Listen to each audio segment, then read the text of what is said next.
This quick tutorial will show you exactly how to create an interactive slide deck in PowerPoint. Interactive presentations can be a fantastic way to engage your audience, allowing them to navigate through the content at their own pace or focus on specific areas of interest.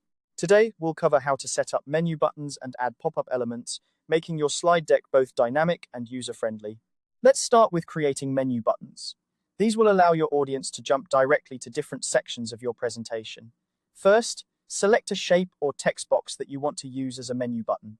This could be anything from a simple rectangle to a more intricate shape, depending on your design preference. Once you've chosen your button, it's time to make it interactive. If you're using a Windows computer, press Ctrl and K together. For Mac users, press Command and K. This will open the link window where you can set up the button's functionality. Inside this window, you'll see an option on the left labeled Place in this document. Click on that. Here, you can select the specific slide you want the button to target. This simple step turns your shape or text box into a navigational tool. Once you've made your selection, don't forget to click OK to save your changes. Now, to ensure a seamless experience, you'll want to add a home button on your subslides. This button will link back to the main menu, allowing users to easily return and choose another section of your presentation. This is especially useful in keeping your audience oriented and engaged.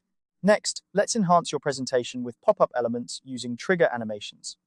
This feature is perfect for revealing extra information on demand without moving away from the current slide. To do this, select the object you want to reveal, such as a hidden detail text box.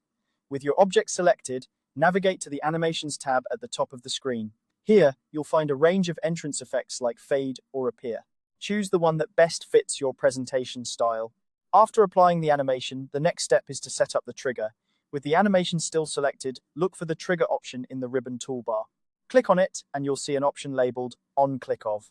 Select this, then choose the specific shape or button that needs to be clicked to reveal the hidden object.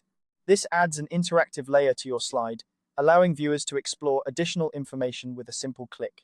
By following these steps, you're well on your way to creating an engaging and interactive slide deck that stands out. Whether it's a corporate presentation, a classroom lecture, or a creative project, these features can greatly enhance your slide's effectiveness and appeal. Remember, the key to a successful interactive presentation is clear navigation and thoughtful placement of interactive elements. Practice these steps a few times, and soon you'll be able to create interactive presentations with ease and confidence. I hope this guide helps you in crafting engaging PowerPoint decks that captivate and inform. Thanks for watching, and happy presenting.